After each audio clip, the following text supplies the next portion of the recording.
Hi there, it's Lukasz for the Tech Travel Geeks, and today we'll be preparing a nice and fresh Redmi Note 90 5G by Xiaomi, which we just received from Xiaomi for review.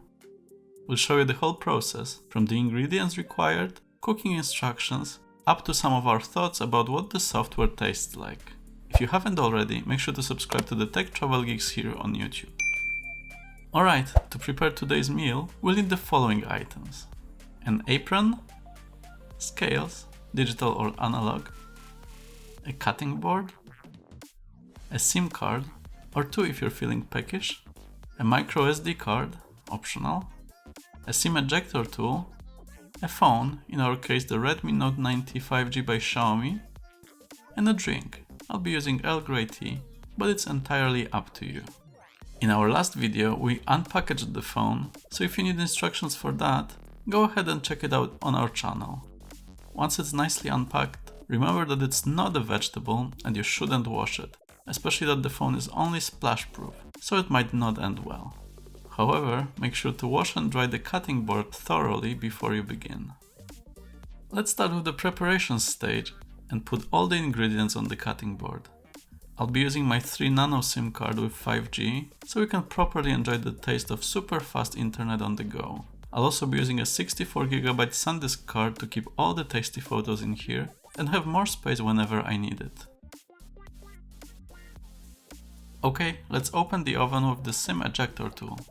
The SIM door is on the left hand side.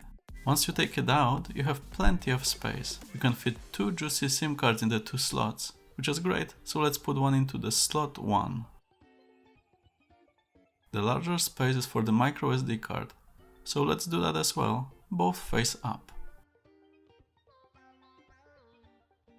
Now that we're done, let's put the tray back into the oven, again with face up, so we can start the actual cooking. The phone is quite a nice specimen, weighing in at 204 grams, including both cards.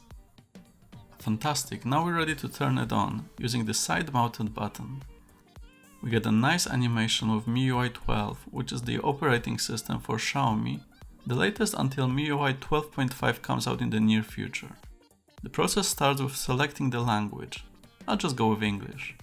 We're in the UK, so that's the region we'll choose, but feel free to use an alternative depending on where you are. Then there's the terms and conditions. Make sure to read them all to avoid burning yourself by accident. Health and safety first. Once you're happy, just tick the button and you're ready to go. You then need to log into your Wi-Fi to be able to download all the recipes you might need.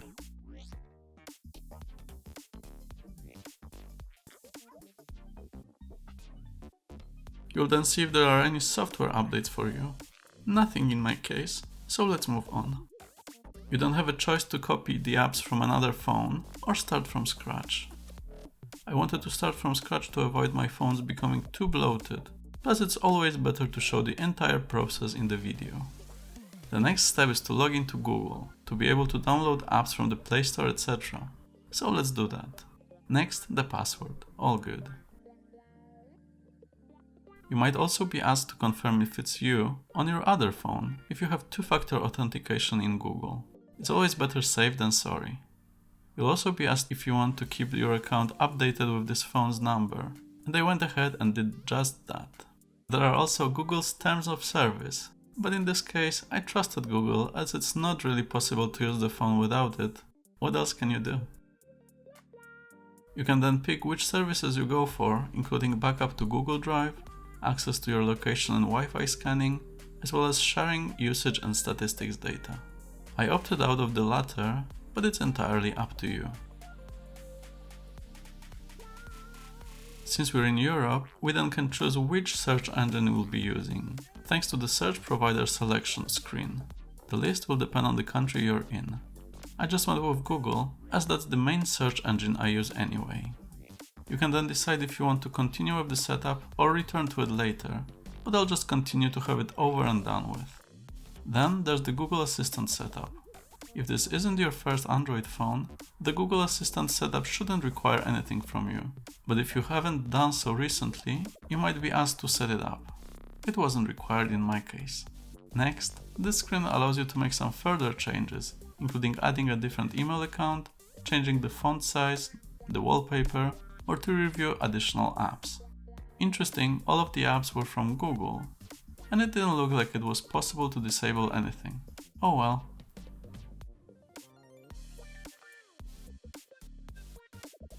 Also, the wallpaper selection screen didn't really work for me. I was getting a blank screen, so I'll come back to it once it's finished. In the next step, you can log into your Me account. Unfortunately, I was having some issues with it, as entering my details took me to the Me account page, but going back logged me out. And when I tried a different approach, it wanted to send me a text, but it wasn't displaying on the screen, so I'll also try doing this later.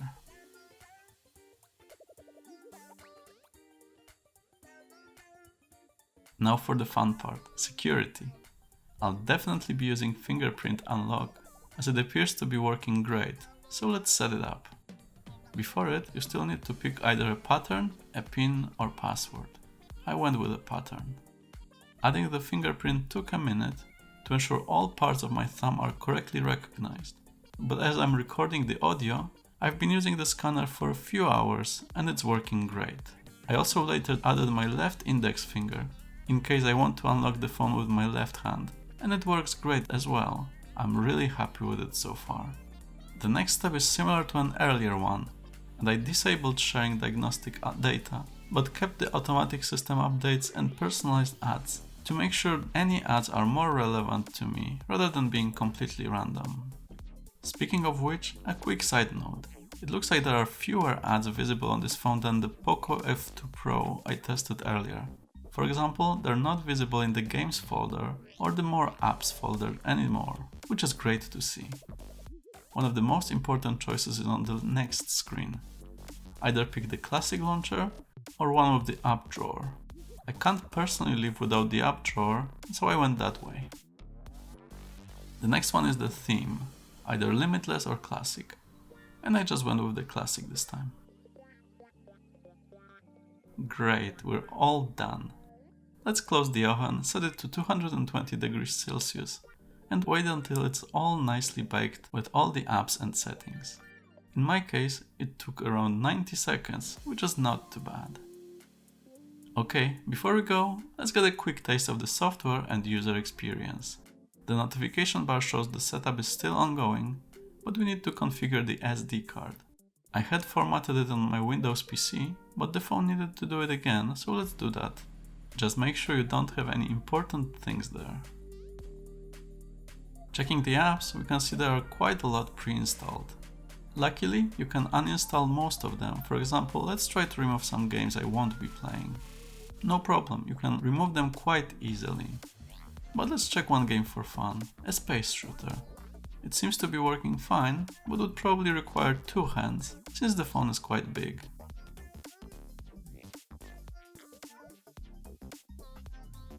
Let's check the Play Store. Straight away, it's asking me to install the Protect Scotland app, which is the right thing to do in the current global situation. I'll skip the setup process for you though, as it takes quite a while.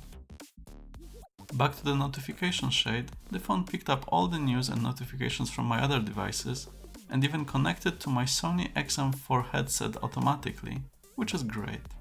There's also a tutorial about a new MIUI 12 feature, Floating Windows, which allows you to have some apps running on a smaller screen, which should be quite useful going forward.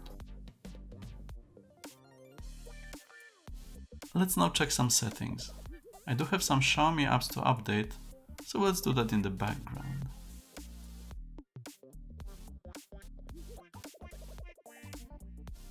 The 5000 mAh battery should work great.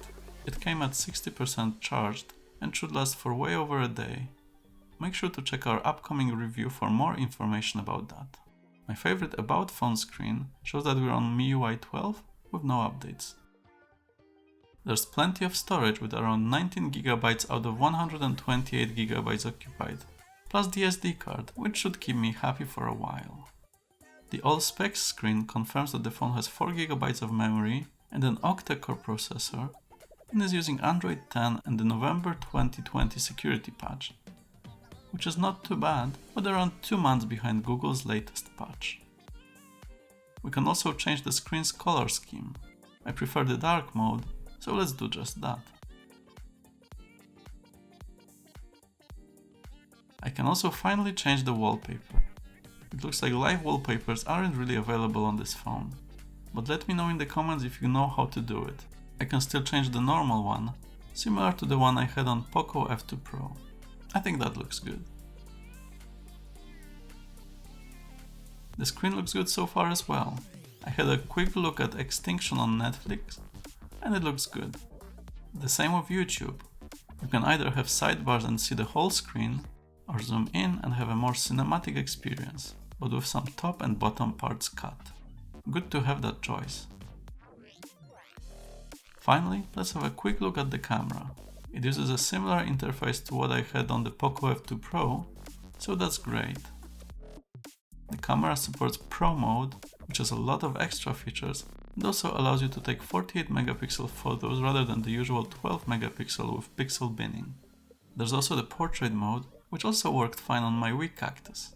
Make sure to check our full review coming up in the next few weeks to hear more about the camera performance.